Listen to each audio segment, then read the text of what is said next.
नमस्कार दोस्तों।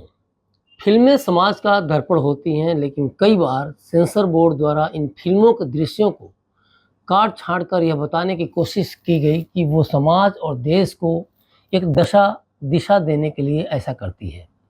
इसके पीछे उसका तर्क रहा कि वो समाज में अश्लीलता को रोकता है, नैतिकता को स्थापित करता है, संवेदनशील मुद्दों का ध्यान रखता है और ये सब करके वो समाज में शांति और सद्भाव स्थापित करता है।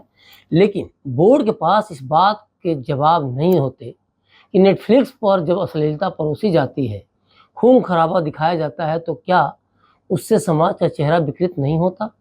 हम ये बात इसलिए कह रहे हैं कि रचनात्मकता और सेंसरशिप के बीच संतुलन बनाना इतना आसान नहीं, और यही कारण है कि कई बार बोर्ड के ऊपर पक्षपात के आरोप भी लगते रहे। चलिए जानते हैं कुछ ऐसी फिल्मों के बारे में जो सेंसर बोर्ड के कारण विवादों में आई और सेंसर बोर्ड का नाम खूब विवादों में उछला भी। बात करें 1975 में आई फिल्म आंधी की, तो गुलजार द्वारा निर्देशित इस फिल्म में एक महिला राजनेता की कहानी दिखाई गई थी, जिसे तत्कालीन प्रधानमंत्री इंदिरा गांधी से जोड़कर दिखा गया। फिल्म को आपातकाल के दौरान बैन कर दिया गया था। यह फिल्म बाद में रिलीज हुई और इसे सराहा भी गया, लेकिन इसने राजनीतिक सेंसरशिप के मुद्दे को उजागर कर दिया। अब एक और फिल्म थी बैंडिट क्वीन, जो 1994 में आई थी। शेखर कपूर द्वारा निर्देशित इस फिल्म में फूलन देवी की कहानी दिखाई गई, जिसमें हिंसा और यौन शोषण के दृश्य थे। सेंसर बोर्ड ने इन दृश्यों के कारण फिल्म को प्रमाण पत्र देने से इनकार कर दिया। फिल्म को कोर्ट की अनुमति से रिलीज किया गया, लेकिन इसने फिल्म में यथार्थवाद और सेंसरशिप के बीच संघर्ष को सामने लाया। बात करें 1996 में निर्देशित फिल्म फायर की, जिसको दीपा मेहता ने निर्देशित किया था, तो फिल्म दो महिलाओं के बीच समलैंगिक संबंधों को दिखा रही है, जिसमें सेंसर बोर्ड और धार्मिक संगठनों में विवाद खड़ा हो गया। फिल्म को शुरू में सेंसर बोर्ड द्वारा पास कर दिया गया था, लेकिन बाद में विरोध के चलते इसे वापस लिया गया। इस विवाद ने भारत में LGBTQ मुद्दों पर फिल्म निर्माण के संदर्भ में एक नई बहस छेड़ दी। 2005 में आई एक फिल्म वटर की बात करें, तो दीपा मेहता की इस फिल्म ने विधवाओं की दुर्दशा को उजागर किया था, लेकिन हिंदू संगठनों के विरोध के कारण फिल्म की शूटिंग को रोका गया। फिल्म का निर्माण भारत में करने की अनुमति नहीं दी गई। फिल्म को बाद में श्रीलंका में शूट किया गया और अंतर्राष्ट्रीय स्तर पर सराहा भी गया, लेकिन इसने सेंसरशिप और धार्मिक भावनाओं के मुद्दों पर व्यापक चर्चा को जन्म दिया। इंडियाज डॉटर 2015 में आई थी। निर्भया कांड पर आधारित फिल्म थी और इस डॉक्यूमेंट्री को भारत में भी बैन कर दिया गया, क्योंकि इसमें दोषियों के इंटरव्यूज शामिल थे।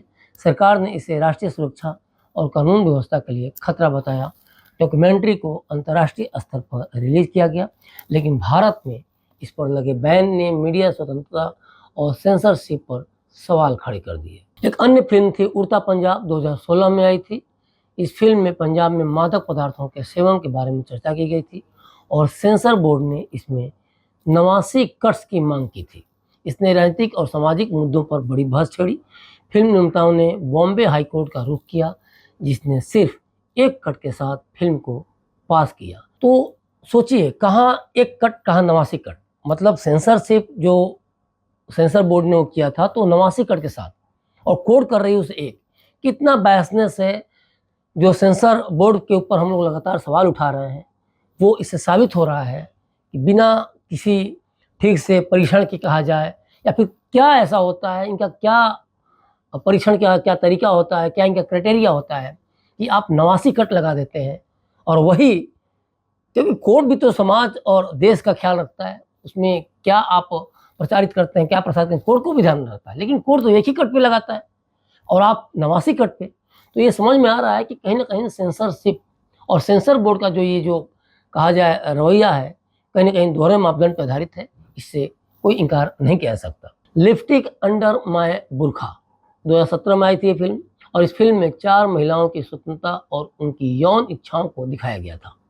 सेंसर बोर्ड ने इसे महिला केंद्रित और बहुत ही बोल्ड होने के कारण बताकर इस फिल्म को पास करने से मना कर दिया।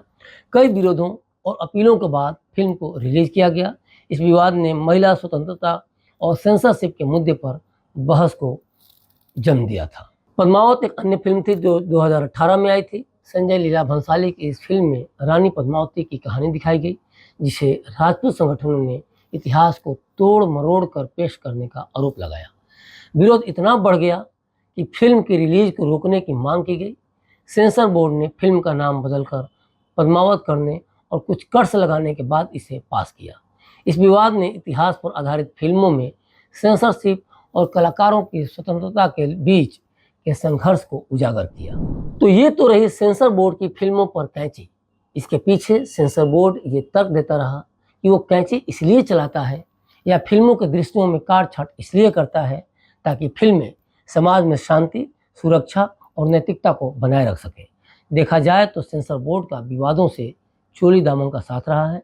कई बार इन विवादों ने भारतीय फिल्म इंडस्ट्री में सेंसरशिप की भूमिका पर भी सवाल खड़े किए। साथ ही स्वतंत्रता, अभिव्यक्ति और रचनात्मकता को लेकर सेंसर बोर्ड की सीमा क्या है, इस तरह की व्यापक चर्चाओं को भी जन्म दिया। लेकिन बोर्ड द्वारा कभी कुछ ऐसे बड़े बदलाव या प्रयास नहीं किए गए जो इसे विवादों से बचा सके। सेंसर बोर्ड कल भी विवादों में था और आगे कब किस विवाद में इसका नाम उछल जाए, इससे भी इनकार नहीं किया जा सकता। तो अभी तक के लिए बस इतना ही। बने रहिए क्लिक इंडिया के साथ और मुझे दीजिए इजाज़त। शुक्रिया।